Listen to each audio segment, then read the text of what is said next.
ರಾಮ, ನೀನು ನನ್ನ ಧ್ವಜವನ್ನು ಬೀಳಿಸಿದ ಮಾತ್ರಕ್ಕೆ, ಬಿಲ್ಲನ್ನು ಮುರಿದ ಮಾತ್ರಕ್ಕೆ ನೀನು ಗೆದ್ದೆನೆಂದುಕೊಳ್ಳಬೇಡ. ನಾನು ರಾವಣ, ಲೋಕವಿಖ್ಯಾತ ಅಷ್ಟ ದಿಕ್ಪಾಲಕರನ್ನು ದಿಕ್ಕುಗೆಡಿಸಿ ಬಂಧನದಲ್ಲಿರಿಸಿದ್ದ ತೀರ ನಾನು. ಇಂದು ನೀನು ರಣರಂಗದಿಂದ ಓಡಿ ಹೋಗದಿದ್ದರೆ ಇಂದೇ ನಿನ್ನ ಕಡೆಯ ದಿನ. ನಿನ್ನನ್ನು ಮೃತ್ಯುವಿಗೆ ಬಲಿ ಕೊಡುತ್ತೇನೆ. ರಾವಣ, ನಿನ್ನ ಕೀರ್ತಿಯ ಪಟ್ಟಿ ದೊಡ್ಡದಾಗಿಯೇ ಇದೆ. ಅದೆಲ್ಲವೂ ಲೋಕವೇ ವಿಸ್ಮಯಗೊಳ್ಳುವಂತಹ ಸಾಧನೆಯೇ ಸರಿ. ಆದರೆ ಯಾವ ಕ್ಷಣದಲ್ಲಿ ನೀನು ನನ್ನ ಸೀತೆಯನ್ನು ಅಪಹರಿಸಿದೆಯೋ ಅದೇ ಕ್ಷಣದಲ್ಲಿ ನಿನ್ನ ಪ್ರಖ್ಯಾತಿಯೆಲ್ಲ ಅಪಖ್ಯಾತಿಯ ಕಳಂಕದಿಂದ ಕೊಂದು ಹೋದವು. ಅಪ್ಪರಿಸಬೇಡ ರಾವಣ. ನಿನ್ನ ಅಪ್ಪರಕ್ಕೆ ಬೆದರಿ ಓಡಿ ಹೋಗುವ ಅಲ್ಪರು ಇಲ್ಲಾರಿಲ್ಲ. ಪೌರುಷವನ್ನು ತೋರಿಸಬೇಕಾದ ಸಮಯದಲ್ಲಿ ಹೀಗೆ ನಿನ್ನ ಗತ ವೈಭವವನ್ನು ಹೇಳಿಕೊಂಡರೆ ಏನು ಪ್ರಯೋಜನ? 1000 ಮಾತುಗಳಿಗಿಂತ ಒಂದೇ ಒಂದು ಕ್ರಿಯೆ ಅತ್ಯುತ್ತಮ ರಾವಣ. ಆ ಕ್ರಿಯೆಯನ್ನು ಈ ರಣರಂಗದಲ್ಲಿ ತೋರಿಸು. ವ್ಯರ್ಥವಾಗಿ ಮಾತಿನಲ್ಲಿ ಮನೆ ಕಟ್ಟಬೇಡ. ಈಗ ನೋಡು ನನ್ನ ಪರಾಕ್ರಮವನ್ನು.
ಶಕ್ತಿಯನ್ನು ವ್ಯರ್ಥಗೊಳಿಸುತ್ತಿದ್ದಾನೆ.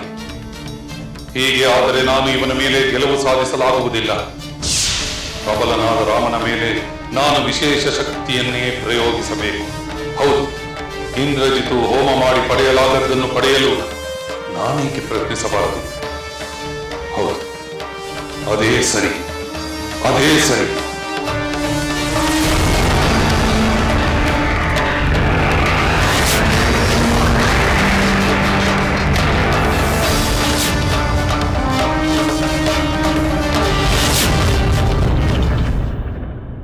ಅಂತೂ ಆ ರಾವಣ ರಣರಂಗಕ್ಕೆ ಬಂದನಲ್ಲ, ಮತ್ತೆ ಯುದ್ಧ ಆರಂಭವಾಯಿತಲ್ಲ. ಹೌದು ಸೀತೆ, ಯುದ್ಧ ಭಯಂಕರವಾಗಿ ನಡೆಯುತ್ತಿದೆ. ರಾವಣನ ಎಲ್ಲ ಅಸ್ತ್ರಗಳನ್ನು ರಾಮ ವಿಫಲಗೊಳಿಸಿದ್ದಾನೆ. ರಾವಣನ ಮೇಲುಗೈಯಾಗಲು ಅವಕಾಶವೇ ಲಭಿಸಲಿಲ್ಲ. ಆ ದುಷ್ಟ ದಶಕಂಠನನ್ನು ಗೆಲ್ಲಲು ನನ್ನ ಸ್ವಾಮಿಗೆ ಕಷ್ಟವಾಗುತ್ತದೆಯೇ ತ್ರಿಜಟೆ?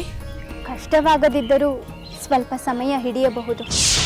ದುಷ್ಟನಾದರೂ ರಾವಣನಲ್ಲೂ ಅಪಾರವಾದ ಶೌರ್ಯ ಪರಾಕ್ರಮಗಳಿವೆಯಲ್ಲವೇ? ಅಧರ್ಮೀಯ ಶೌರ್ಯ ಪರಾಕ್ರಮಗಳಿಗೆ ಅರ್ಥವಿಲ್ಲ ತ್ರಿಜಟೆ.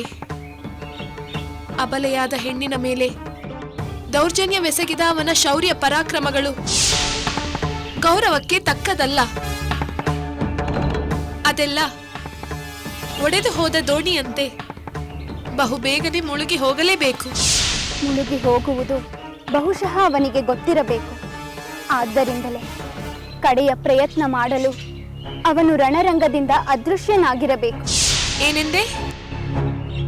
ರಾವಣ ರಣರಂಗದಿಂದ ಅದೃಶ್ಯನಾದನೆ? ಯಾವ ಕಾರಣಕ್ಕಾಗಿ? ಯಾವ ಕಾರಣಕ್ಕೆಂದು ತಿಳಿಯದು. ಆದರೆ ಅದೃಶ್ಯನಾಗಿರುವುದಂತೂ ನಿಜ. ಅವನು ಮತ್ತೆ ಯುದ್ಧ ಮಾಡಲು ಬರುತ್ತಾನೋ ಇಲ್ಲವೋ? ಬರದೆ ಎಲ್ಲಿಗೆ ಹೋಗುತ್ತಾನೆ ಸೀತೆ? ಬಹುಶಃ ಅವನು ತನ್ನ ಶಕ್ತಿ ವೃದ್ಧಿಸಿಕೊಳ್ಳಲು ಅಥವಾ ಯುದ್ಧ ತಂತ್ರವನ್ನು ರೂಪಿಸಲು ಮರೆಯಾಗಿರಬೇಕು. ಇಂದ್ರಜಿತುವಿನಂತೆ ಇವನು ಮಾಯಾ ಯುದ್ಧದಿಂದ ನನ್ನ ಸ್ವಾಮಿಯನ್ನು ಕಾಡುತ್ತಾನೆಯೇ? ಅಂಥ ಪ್ರಯತ್ನ ಮಾಡಿದರೆ ಆ ಮಾಯಾವಿ ಇಂದ್ರಜಿತುವಿಗೆ ಒದಗಿದ ಗತಿಯೇ ಇವನಿಗೂ ಒದಗುತ್ತದೆ. ನೀನು ನಿಶ್ಚಿಂತಳಾಗಿರು. ನಾನು ಮತ್ತೆ ಬರುತ್ತೇನೆ.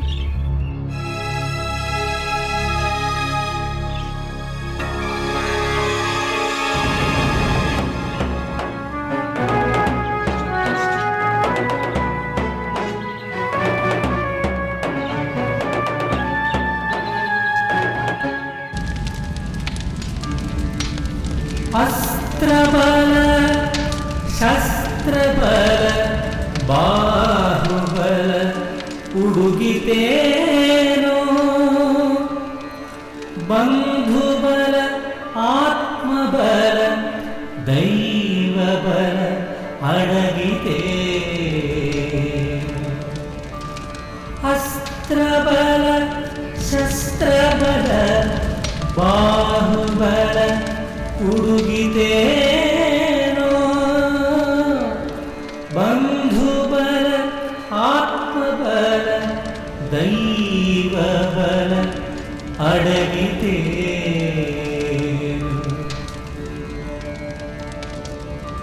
यज्ञबलवनु नंबि दैववनु ಬೇಡಿ ಫಲಗಳಿಸುವ ಸಂಚಿದೇನೋ ಯಜ್ಞಬಲವನು ನಂಬಿ ದೈವವನು ಬೇಡಿ ಫಲಗಳಿಸುವ ಸಂಚಿದೇನೋ ಮಾಯಾ ಪ್ರವೀಣ ಇಂದ್ರಜಿತುವಿನ ವೈಫಲ್ಯ ಮರೆತು ಹೋಯಿತೇನೋ ಮಾಯಾ ಪ್ರವೀಣ ಇಂದ್ರಜಿತುವಿನ ವೈಫಲ್ಯ ಮರೆತು ಹೋಯಿತೇನೋ ಅಸ್ತ್ರಬಲ ಶಸ್ತ್ರಬಲ ಬಾಹುಬಲ ಉಡುಗಿತೇನೋ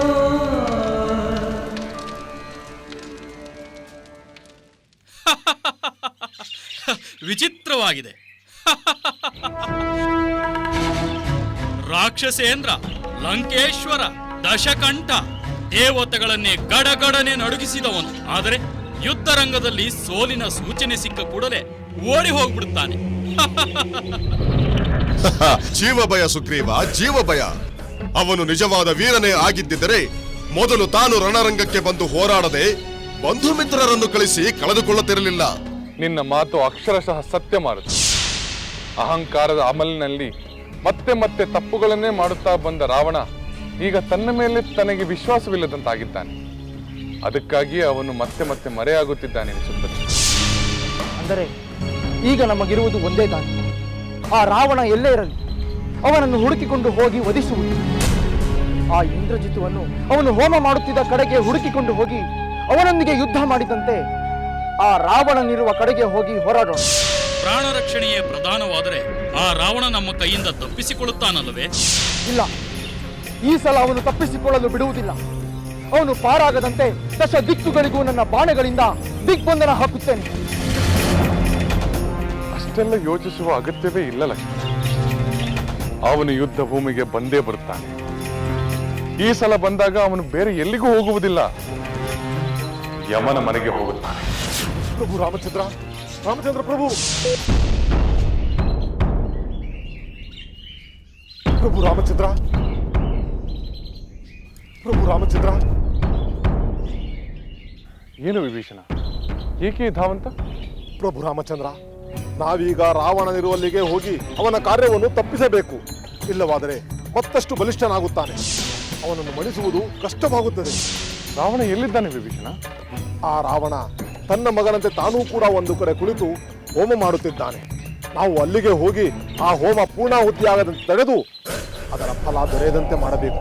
ಹಾಗೆ ಮಾಡಿದರೆ ಅವನು ರಣರಂಗಕ್ಕೆ ಬರದೆ ಬೇರೆ ದಾರಿಯೇ ಇರುವುದಿಲ್ಲ. ಆದುದರಿಂದ ನಮ್ಮ ವಾನರೆಲ್ಲ ಹೋಗಿ ಆ ಹೋಮ ಭಂಗಗೊಳಿಸುವುದು ಒಳ್ಳೆಯದು. ಪ್ರಭು ರಾಮಚಂದ್ರ, ನಮ್ಮ ವಾನರ ವೀರರೊಂದಿಗೆ ನಾನೀಗಲೇ ಹೋಗಿ ಆ ಕೆಲಸ ಮಾಡಿ ಬರುತ್ತೇನೆ. ಅಪ್ಪಣೆ ಕೊಡು ರಾಮಚಂದ್ರ.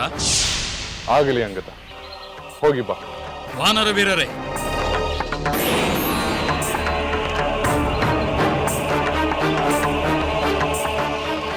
ವಿಜಯೀ ಭವ. ಜೈ ಶ್ರೀರಾಮ್. ಜೈ ಶ್ರೀರಾಮ್. ಜೈ ಶ್ರೀರಾಮ್. ಜೈ ಶ್ರೀರಾಮ್.